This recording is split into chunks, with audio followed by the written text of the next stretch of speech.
Hi everyone, Mark Merrill with Firm. Today, America fights for respect.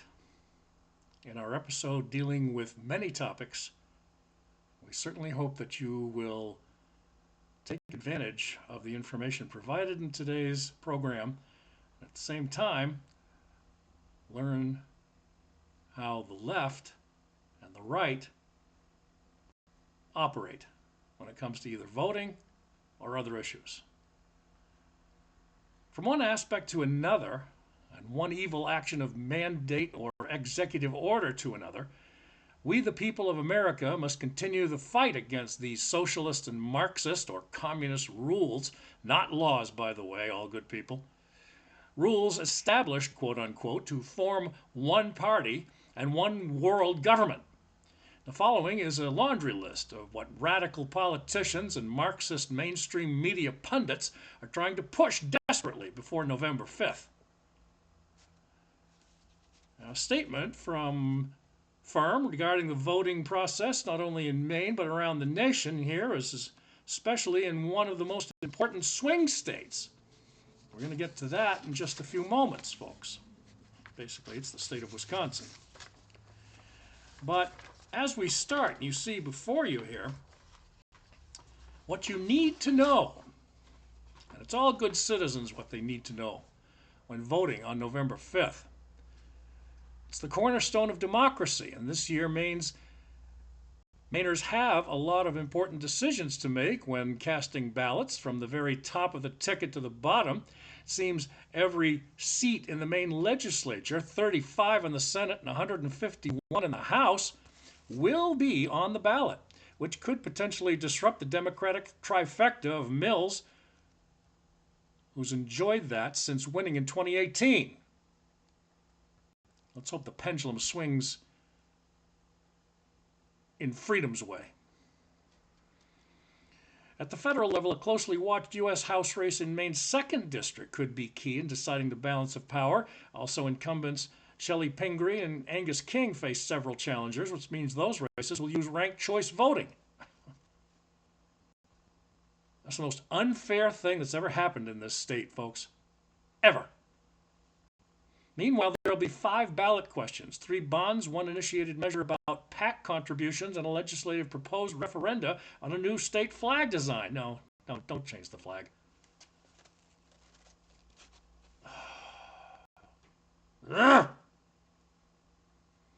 There are also hundreds of candidates running to be local leaders, and here you'll find out all of the Morning Star's coverage of this year's elections. Maine voters will use ranked choice voting to weigh their preferred candidates for federal office as well as the presidential election. With every seat in the Maine legislature up for grabs, there are 186 state-level races on the November ballot, and some are being kept an eye on by MaineMorningstar.com, which is where you can go further on that to see which party will control Augusta after the dust settles. That is our source link, folks, and we will provide it.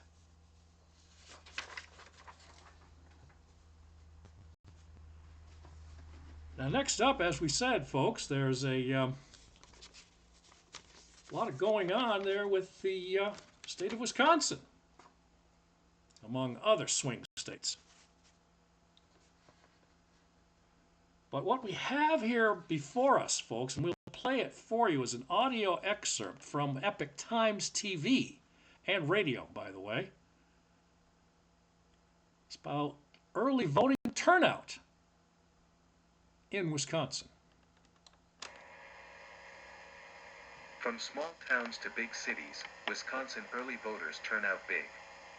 As Wisconsin's version of early voting got underway, the Epoch Times spoke to voters from a wide range of places and perspectives: small towns, Milwaukee suburbs, conservative Waukesha, and liberal Madison. Voter turnout on day 1 of in-person absentee voting stood at 97,436, more than 17,000 votes higher than in 2020, during the COVID-19 pandemic response. Some clerks dealt with technical issues on October 22nd when trying to print labels for absentee ballot envelopes. That process depended on a voter registration and election management platform called WisVote. Today's system lag was purely related to demands on the WisVote system due to high turnout. The Wisconsin Elections Commission wrote in a press release on the problem stating that it had been resolved. However, the delays cropped up again the following day. WEC staff learned Wednesday that the system delay is not just affecting WisVote label printing, it appears to also be affecting some non-election related state systems as well. High levels of in-person absentee voting do still appear to be compounding the issue, the agency wrote in an October 23 press release. The statement noted that clerks can handwrite labels instead of printing them, potentially offering some relief as Wisconsinites wait in voting lines. From Waukesha to Madison, citizens made it clear to the Epoch Times that they were eager to have an impact in the battleground state's popular vote, one where an unexpectedly tight race between incumbent Senator Tammy Baldwin and Eric Hovde may also tip the balance of the Senate. So there that is, ladies and gentlemen, a quick encapsulation from the state of Wisconsin through Epoch Times. And well, we'll see what's going to turn out there, because it is one of the swing states that is key for Donald Trump to win and help take back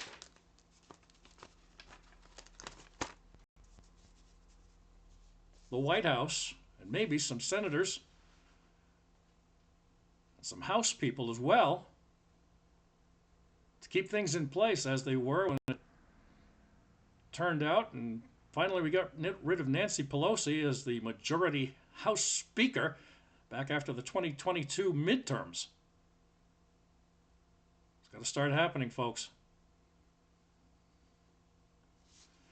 Now, moving on, ladies and gentlemen, Maine House members coming back home here to our state call for an investigation after reports of illegal migrants voting in state elections. Now, how long has this been going on, Janet? This is stupid. But here it is. From October 15th, House Republicans called for an investigation after reports of aliens illegally voting here. A prompt investigation is required prior to November 5th. This letter, this notice from Republican House leaders was sent to Aaron Fry, Maine Attorney General, and Shenna Bellows, Maine Secretary of State. Not exactly on Donald Trump's Christmas card list, after the way they treated him.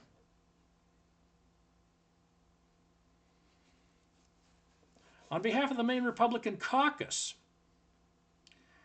we're contacting you regarding the recent reported allegation from the Maine Wire, a digital media outlet, that multiple votes have been cast in Maine under the names of legal and illegals who should be ineligible to vote in U.S. federal, state, and local Maine elections. The allegations purportedly resulted from records acquired through a whistleblower connected to the Maine state's Medicare billing system.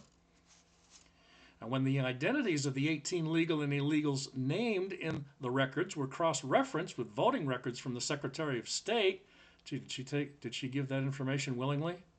She better have. All were registered Democrats. Gee, I wonder why. The most concerning aspect, though, resulting from the allegation is that records reported on by the Maine Wire represents only a small slice of Maine's legal and illegal population. To restore the faith and trust of Maine's people in the sanctity of the ballot box and integrity of the electoral process, the Republican caucus implores both of you, Ms. Bellows and Mr. Attorney General Fry, to use all available resources at your disposals to investigate and respond to these allegations as soon as possible.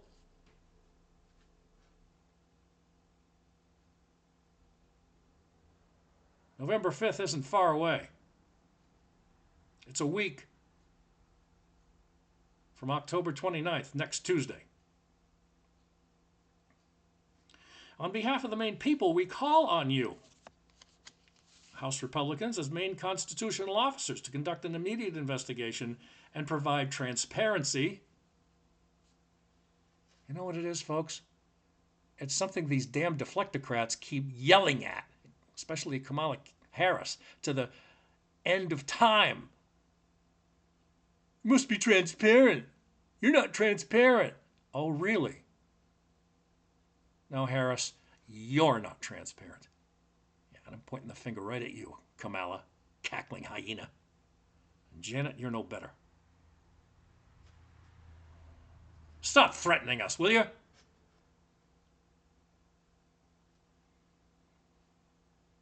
Conduct the investigation, provide transparency, and inform the public of those allegations as if they are factual. Look forward to your response from respectfully signed Representative Billy Bob Fockingham, Republican leader. We'll provide also a link for this one as well, folks. The Maine Wire story, records showing votes cast under names of non-citizens in multiple Maine elections since 2016. Oi. That doesn't sound good, does it? I didn't think so. Now, moving on, ladies and gentlemen, here we have, of course, the vice presidential so-called leader of the Democratic Party, although no votes were taken at the convention.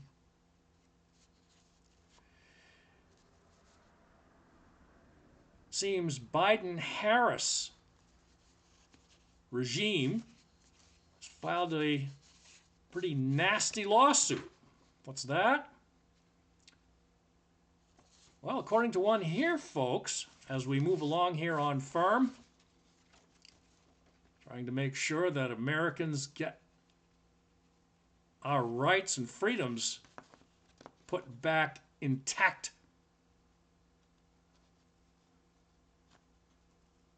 This comes from the ACLJ.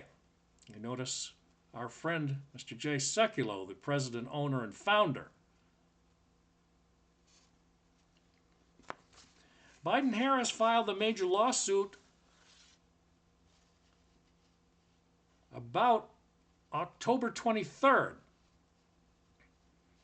to allow illegal immigrants to vote. We told you they've been trying to ban one state from removing non-citizens from the voter rolls. Now they're back to block Florida from removing illegal voters as well, says Mr. Seculow. It's a deliberate assault on the integrity of the elections just days before the biggest election in a generation. Borders are, quote unquote, Kamala Harris and her open border policies have flooded the country with illegals, and now the administration is blocking multiple states from stopping illegal voting. Is that right? Woo-hoo-hoo! This is the worst assault on our constitutional republic I've ever seen, says Mr. Seculow.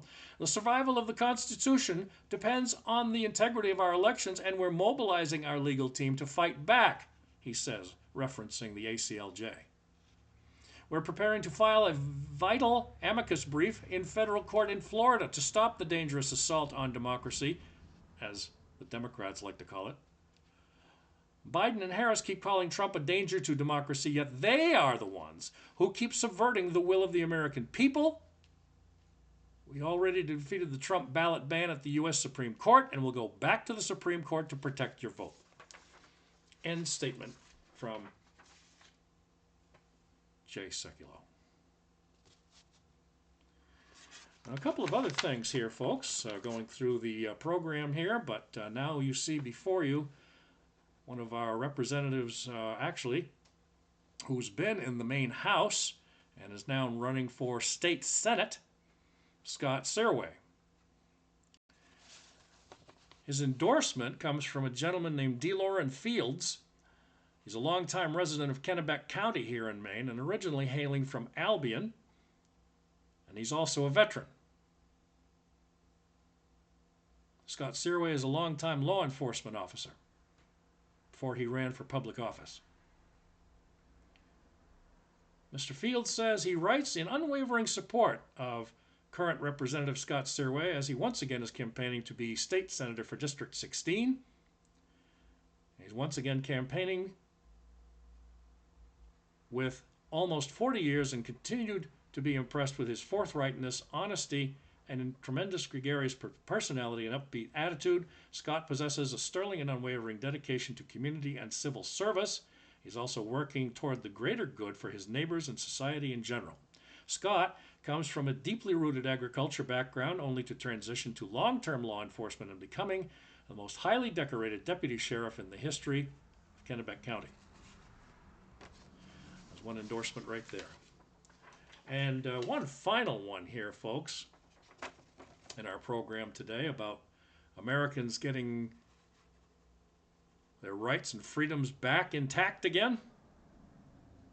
Paul Flynn, another gentleman here in central Maine, running for House District 63 to the Maine legislature. He's been a resident for about 33 years. Was an executive director for SAM, Sportsmen's Alliance of Maine. Was a bank executive in Maine Community Banks and owned and operated Freedom General Store. He's been a real estate agent and also has served as the pastor of a Freedom Congregational Church in Freedom. He decided, though, folks, and this is the important part where he put in his statement to his constituents. He decided to run for office because he feels our communities have lost voices in Augusta. Real estate property taxes are excruciating, electric costs have entered the debilitation stage, and he was also a founding member of the Albion Powerline Committee to push back against implementation of the proposed high-impact transmission line through Albion. Someone needed to speak up. We, meaning the people, are struggling, and no one seems to be listening. Most businesses have a help wanted sign in the window. Families are finding it harder and harder to afford the basics. Our rural schools are being consolidated, meaning larger class sizes and longer commutes. Bureaucrats are pushing to replace families with government. Mr. Flynn says he's had enough, and he didn't want to sit on the sidelines saying someone should do something. He's at the point in his life where he says, I'm ready to be the someone, so he is asking for support to start the journey. He's not interested in partisan politics, but, one moment, he's not interested in partisan politics, but he is interested in being a voice for the people. Thank you, Mr. Flynn.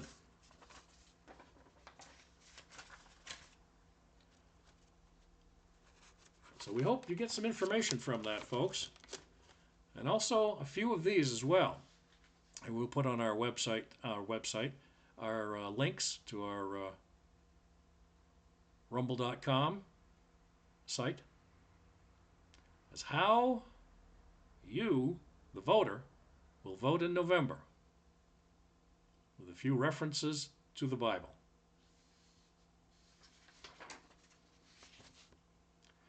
Thank you again for joining us here, folks, on FIRM, Fairness in Reporting Media. I'm Mark Merrill. You can find all of our podcasts right here on rumble.com/fairnessmedia1, Twitter, YouTube, and 24 hours a day, 7 days a week at fairnessinreportingmedia@gmail.com, fairnessinreportingmedia@gmail.com. Everybody stay safe.